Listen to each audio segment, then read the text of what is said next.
Professor Kobi Michael with more. You just heard that update, and the IDF has been saying that this operation really has been ongoing. I don't know, nonstop throughout the night, but we obviously don't have the intelligence or the eyes to really see what's going on. But it looks like the Israeli Air Force is not letting up. Yes, of course. And by the way, it's not only the Israeli Air Force. It's much more than the Israeli Air Force. But I think that we have a bank of targets, and we have very clear objectives that we have to accomplish and to reach to.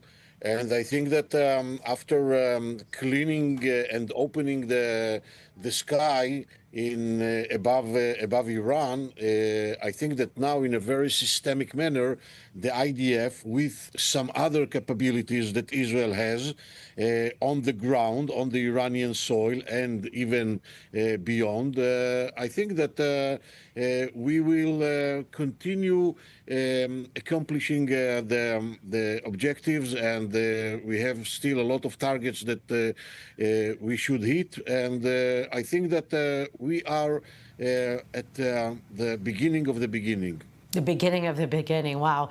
Okay, that's comforting. Let's talk about President Trump. He has avoided at this point getting directly involved. What would be that red line that would make that change? And we know they've been helping with interceptions and defense, but what would be that turning point that would bring the U.S. Air Force into this?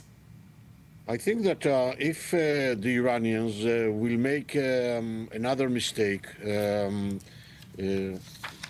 in addition to the mistakes that they already did, and they will provoke directly the U.S. by trying not only to threaten the U.S. but also to hit American targets in the broader Middle East, then the United States, I think, will attack them.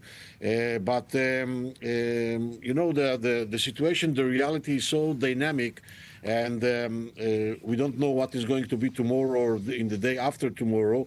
But I think that if President Trump will understand that a direct American involvement will assist in ceasing the war, ending the war, and bringing Iran back to the negotiation table and forcing Iran to accept the American terms for a deal, I think that we should not be surprised if the Americans will be directly involved. Yeah, but with that saying, that they are humiliated, what would be more humiliating for the U.S. and Israel to continue battering them, or for them to end up having to make some kind of deal because they've been battered?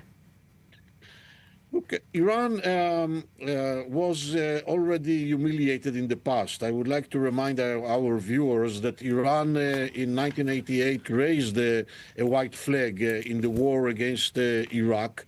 And the current leader, the current supreme leader of Iran, used to be the Iranian president in 1988, and he drank together with the supreme leader of those days, Khomeini.